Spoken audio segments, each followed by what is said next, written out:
अरे की ओढ़नी के कोर अपना तन चबाओ हो ए तू चबालो। हां ई दोनों जानी तैयार बालो पहले ही से।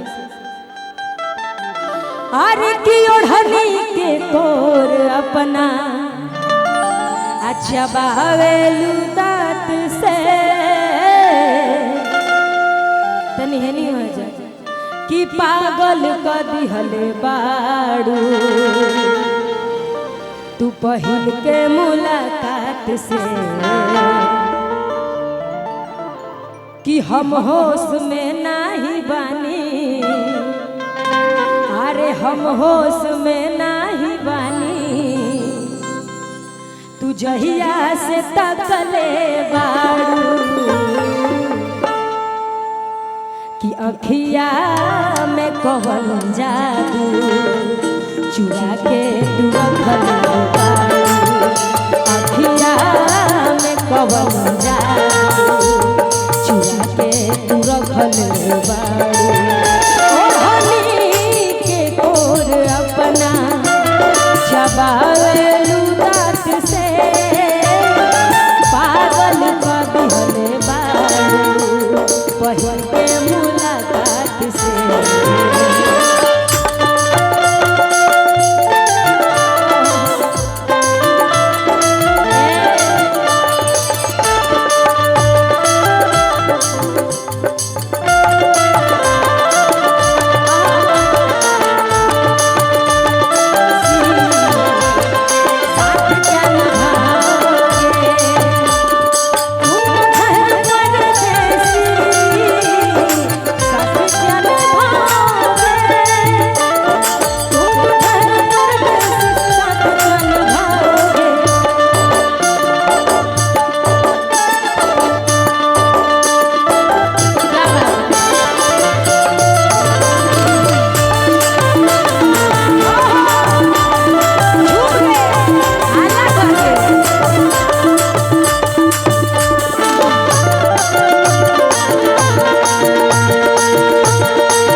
तनी और जोर से हाथ लगा के भाई लोग।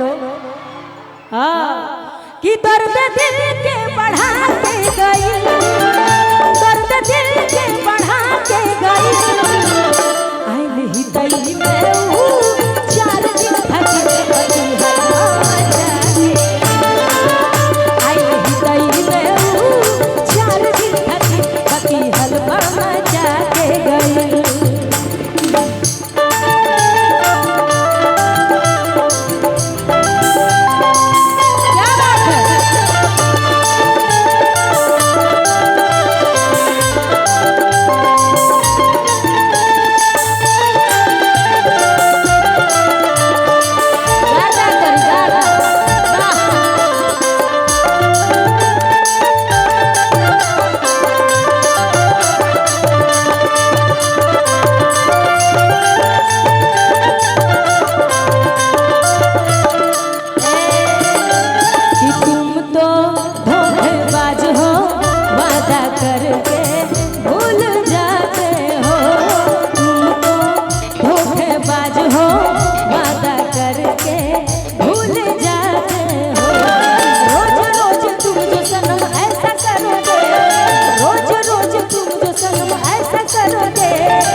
गर्जीवन शिवनंदन भारती जी बड़ी शांत बैठल बन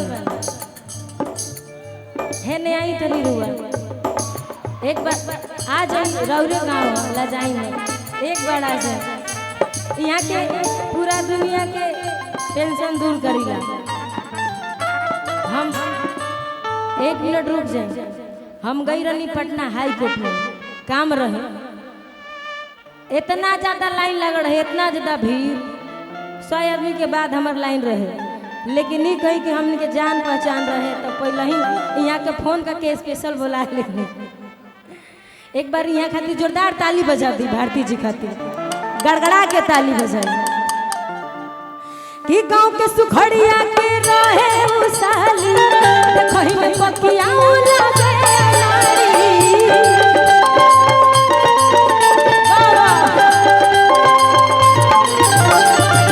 गांव के सुखड़िया के रहे उसाली देखो ही में पकिया लगे नारी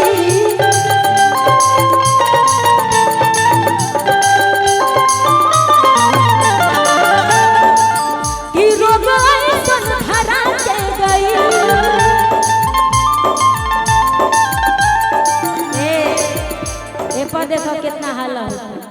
हाँ हाँ